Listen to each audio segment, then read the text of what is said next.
قرآن کریم کے اندر اللہ رب العزت نے اپنی عبادت اور اپنے حق کو ادا کرنے کے ساتھ ماں باپ کے حق کا بھی ذکر فرمایا ہے،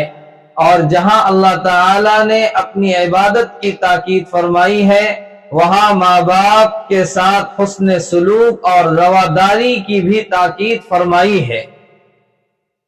جیسا کہ قرآن کریم کے اندر اللہ رب العزت نے فرمایا وَوَصَّيْنَا الْإِنسَانَ بِوَالِدَيْهِ إِحْسَانًا حَمَلَتْهُ أُمُّهُ كُرْهًا وَوَضَعَتْهُ كُرْهًا، کہ اور ہم نے انسان کو اپنے ماں باپ کے ساتھ بھلائی کا حکم کیا، اور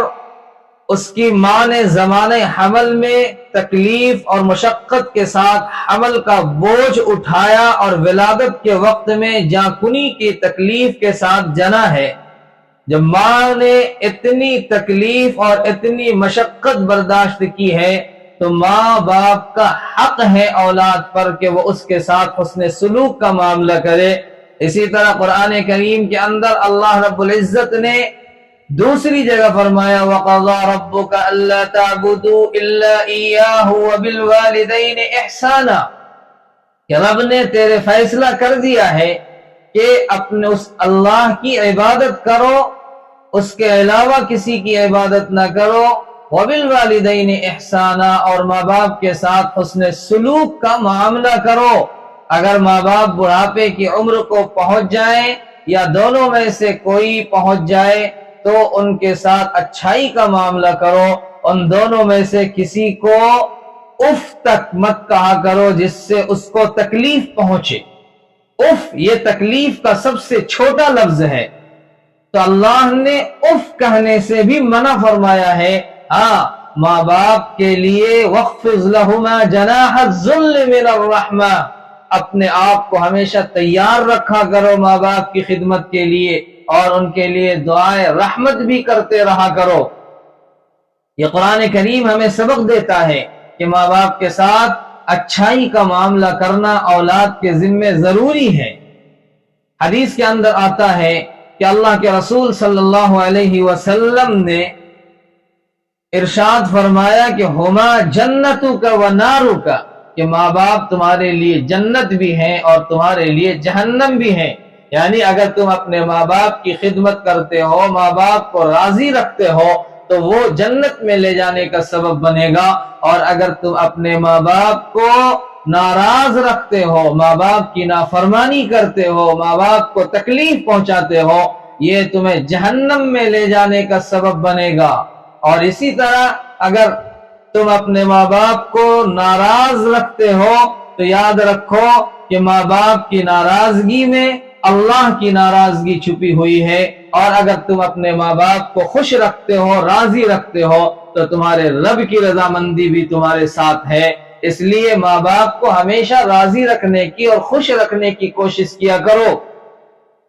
اسی طرح ایک حدیث کے اندر اللہ کے رسول صلی اللہ علیہ وسلم نے ایک سائل کے سوال کے جواب میں فرمایا تھا کہ امکا ثم امکا ثم امکا، ایک صحابی نے پوچھا تھا یا رسول اللہ کہ میرے حسن سلوک اور رواداری کا سب سے زیادہ حقدار کون ہے؟ اللہ کے رسول نے فرمایا تمہاری ماں، پھر فرمایا تمہاری ماں، پھر فرمایا تمہاری ماں، 3 مرتبہ فرمایا۔ چوتھی مرتبہ سوال کرنے پر پوچھا ثم اباکا، تمہارا باپ، ثم ادناکا فادناکا، پھر قریبی رشتہ دار، پھر اور قریبی رشتہ دار۔ یہ حدیث ہمیں بتاتی ہے کہ ماں باپ کی خدمت ضروری ہے، اور اس میں بھی ماں کا حق زیادہ ہے، کیونکہ ماں نے کئی تکلیفیں اولاد کے لیے برداشت کی ہیں۔ مثلا 9 مہینے پیٹ کے اندر رکھا، حملتہ امہ کرہا، تکلیف کے ساتھ پیٹ میں رکھا، ووضعتہ کرہا، اور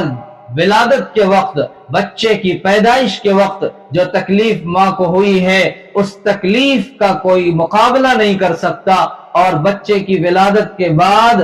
ماں کا اپنا دودھ پلانا، بچے کے لیے راتوں رات جاگنا، بچے کی تکلیف میں اپنی تکلیف کو بھول جانا، یہ سب ماں کرتی ہے۔ ماں کا حق کتنا ہے قرآن کریم نے بھی ہمیں بتایا ہے۔ اور احادیث میں بھی ہمیں بتایا گیا ہے ماں باپ کی نافرمانی بہت بڑا جرم ہے۔ ایک